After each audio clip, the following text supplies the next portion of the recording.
You're watching Inside Automotive with Jim Fitzpatrick. Hey everyone, Jim Fitzpatrick. Thanks so much for joining us on another edition of Inside Automotive right here at CBT News. Vehicle affordability has become a key focal point for both dealers as well as consumers. And in some markets, this financial strain is posing a challenge to customer loyalty. Joining us now to discuss customer loyalty and his recommendations is Durran Cage, who's the founder and owner of Cage Automotive. Thank you so much, Durran, for joining us on the show once again. Hey, thank you so much, Jim, and the entire CBT News family. Thank you so much. Sure. And so affordability is a major factor. As we said in the opening of the show, dealers are struggling with this. Consumers are struggling with this, with the average price of a new car being almost $50,000. Used cars are almost $30,000. It's a real issue. So are you seeing a shift in customer behavior where loyalty to brand is being sacrificed in favor of finding a more affordable option?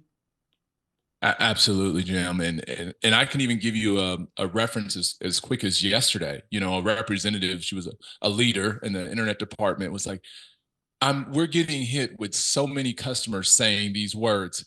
What is your best price? What is the lowest monthly payment? And she's like, how do we handle that?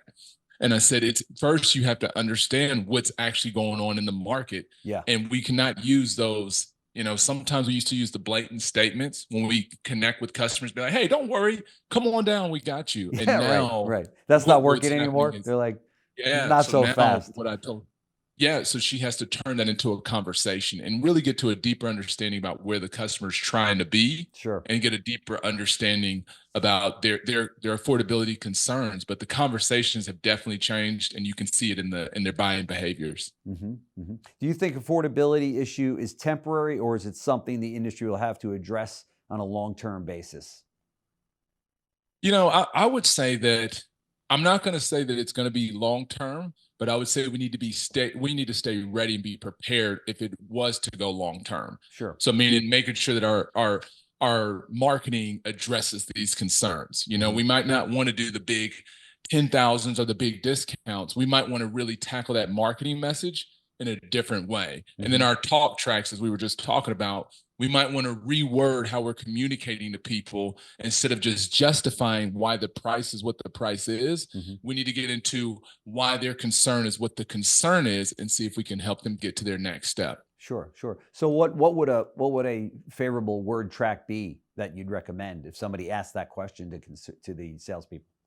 Yeah, so I think the first thing is to acknowledge that concern. So if somebody says something as simple as, hey, Grant, is there any way I could get an idea of what the lowest payment would be on this car that I'm looking at online? I'm seeing all these tools, but I really got to know before I come in. This is common because they want to save time and they want to save money.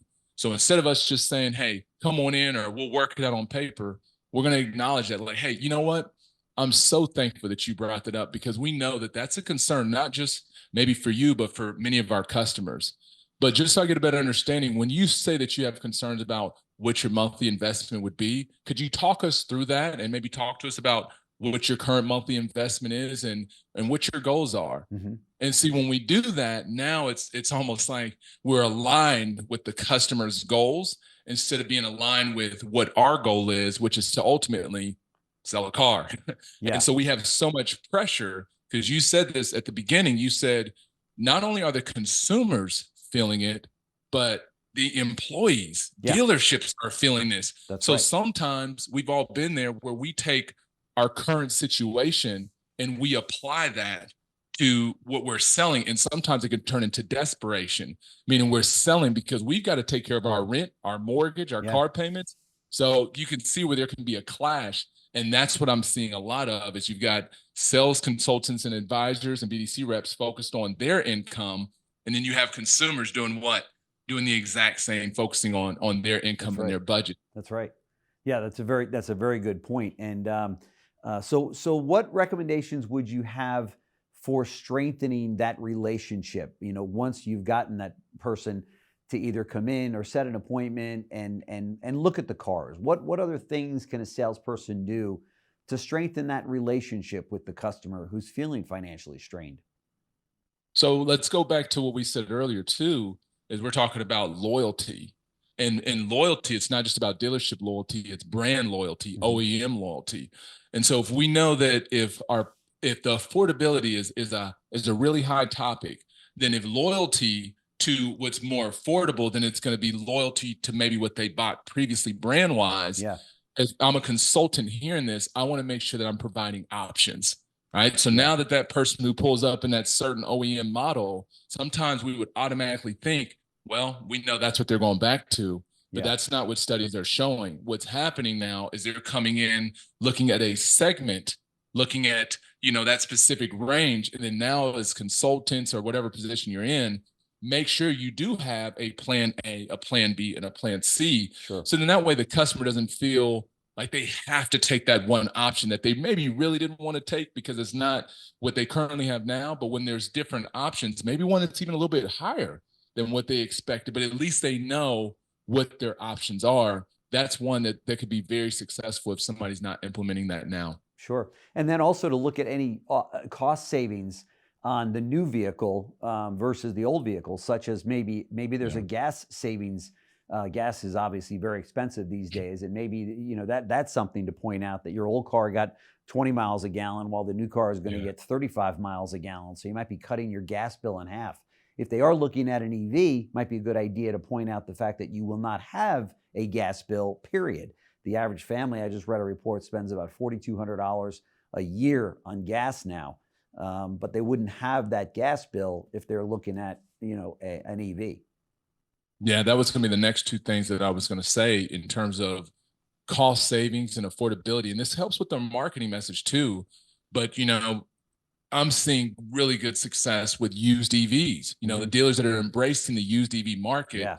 I mean, there's some incentives and depending on the state, depending on where you're located, if you're not tapping into that, you've got an option. And then the other one is I'm seeing a lot more coaching going into leasing, because some markets we take this mindset of, if I'm not leasing, I don't think it's a smart idea. Right. But what I'm advising people, again, goes back to options. Make sure, and this goes back 10, 20, 30 years. Remember when we did the proposals, we typically wanted to lay out, there was sometimes we called the smart payment plan or the preferred payment plan, but just give them the lease option, give them a finance option and a cash option.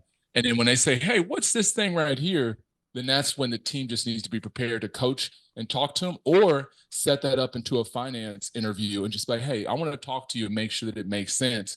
But that's another area that is a complete win-win for the dealer, because with leasing, as we know, that can enhance that loyalty and your service business. So I'm seeing a lot of dealers, especially the high lines, really getting back into the leasing business, and then the same thing with domestics. Yes, I've heard the same. And if we're dishing up payments to consumers today and we're not giving them that lease option, I don't know why we would not be doing that. That even for a customer, there's been many customers that have gone in and said, I don't want to lease a car, and then all of a sudden they see the comparison in the payment, and maybe one of the two, in the group, the husband or the wife says, well, wait a minute, not so fast. This is a lot lower payment.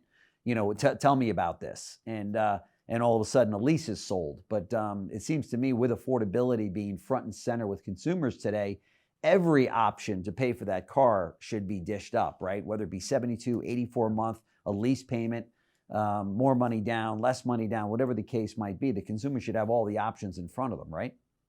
That's right. And then now you have a story to tell, because now this is, advising teams. Now you don't have to use those weird talk tracks. Now you can use real live situations. I can say, hey, Jim, you know what? I just had a customer recently share this concern about their payment. Hey, I think I've got an option. It worked for them and it might work for you. And then now you have your reviews, you've got testimonials, and now you've got a culture of winning, and then internally in the dealership celebrate that. That's right. Because some customers are in the market to lower their payment. And if they're in a position where they can do that, again, that's a success story that you can use as marketing and a story to tell. So if somebody else in the CRM, or if you're doing a campaign strategy, you can talk about those options to certain individuals if that's something that they're looking to do right now. Sure. Years ago, it was, the average consumer would shop maybe 6 or 7 dealerships, showrooms before purchasing a car. As we know, it's a heck of a lot lower today. It might be 1.5 or what have you. But with the cost of cars going up, are we seeing an increase of the number of dealerships that the average consumer stops at? I haven't heard a recent number on that, and it would seem to me that you've got customers that are coming in saying, well, let me take a look at your car, or let me see what your numbers work out to. We're still shopping. They may stop it if they're looking at a Toyota dealership or at a Toyota. They might compare it, against a Subaru, or they might compare it against a Hyundai or a Kia or a Nissan or something like that. Have you heard about the possibility of that number increasing? Number of dealerships Absolutely. they go to? Well, and what I would say to that is it depends on locale sometimes, because some of the metro markets, they are seeing a lift of people that are actually going in to see what options do I really have. But at the same token, what I would say is maybe the bump in the markets that are seeing a few more visits, there still is a much larger bump in online conversations that's happening, because many customers, like you just said, it used to be, that 7 to 10 is what they visited. Now, I would easily say they're doing that online, visiting multiple websites and selecting at least a handful of maybe dealership websites. And once they're doing that, you can almost, I don't like to say these words, but it's almost as if they're moving people out, like based on their responses, based on their engagement. They're like, okay, this dealer, they're not going to help us. This one's not, because they didn't address that concern when that original request came in. So I would say for most, the traffic is still going up, but the conversion of that traffic is what I'm seeing online is not near of where it was a couple years ago. And it's the same thing with our walk-ins. The conversion has dialed down some. So now dealers are in a state where you either have to figure out to bump up those customers, or either find a different segment of customers, or try to figure out a way that you can convert a few more shoppers. But very interesting. That's right. And then I know this is an entirely another segment that we need to do with you, but those customers that come in that purchased a car 3 years ago when they paid sticker price plus for that vehicle, and now 3 years later, they want to trade that vehicle in, and what that looks like in today's market, right? I mean, that's a real live situation that is going on out there, right? Oh, yeah. And, some of us were one of those people. I'll raise my hand. I was one of those ones that made that purchase. Luckily for me, I leased. So I feel, I'm not sure what that looks like for that OEM, but yes, it is a unique situation. And what I would say to that, in between, we do have another conversation around that is, lead with empathy, whether if you were a dealership that either did it or if you didn't, regardless, it was a supply and demand, and we can't go back and change those decisions. But what we can do is make sure that we've done everything possible to help that customer either get into a vehicle or educate them on what we can do to help them get into one in the very near future.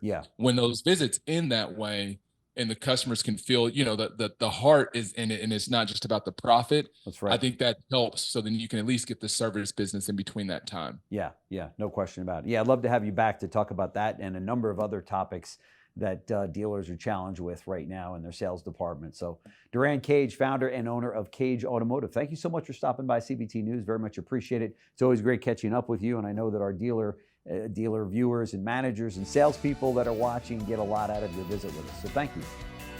Thank you. Be well. Thanks. Thanks for watching Inside Automotive with Jim Fitzpatrick.